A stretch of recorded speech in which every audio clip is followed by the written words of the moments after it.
I've been asked this question several times by several different people. Where did all those romantic gestures come from? You know, like how men are supposed to pay for everything on a date or open doors for women, or help them with their coats.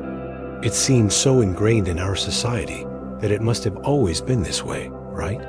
Wrong. In fact, this entire panoply of romance was largely the invention of medieval knights.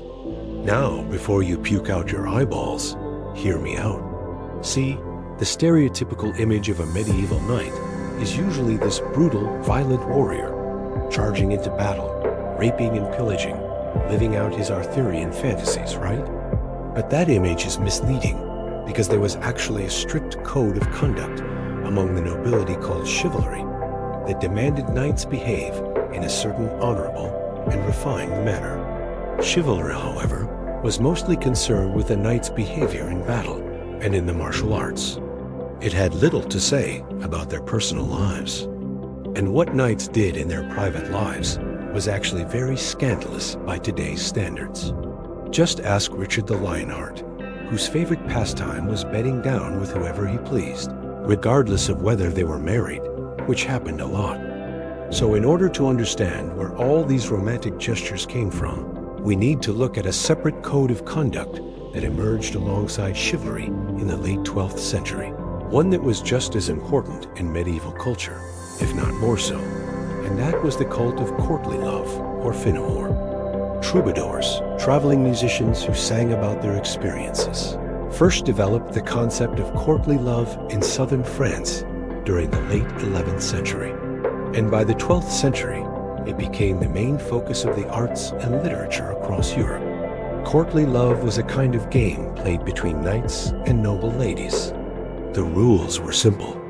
A knight would choose a lady of noble birth as his beloved and devote himself to her service.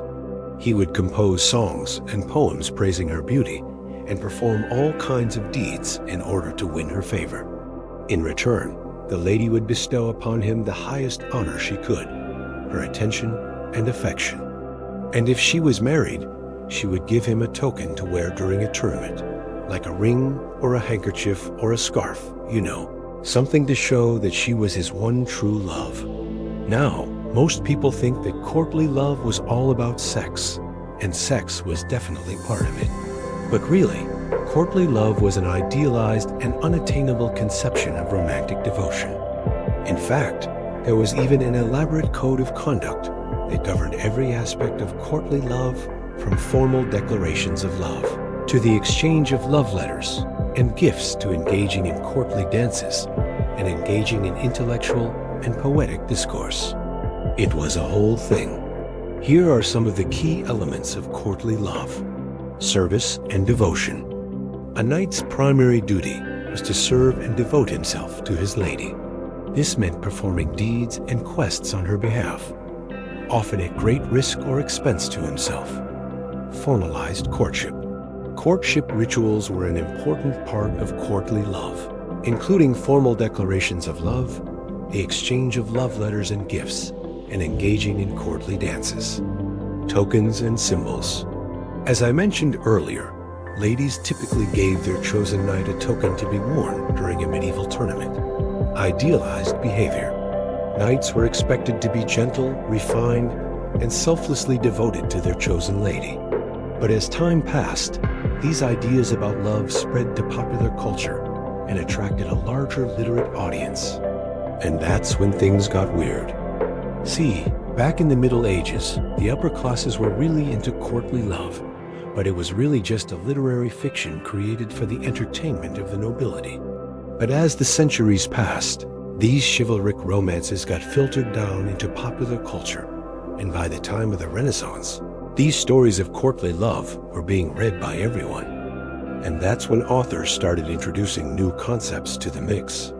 For example, the idea of a knight having to pay for everything on a date wasn't part of the original courtly love tradition. That was an invention by Renaissance writers like Montemayor and his sonnets.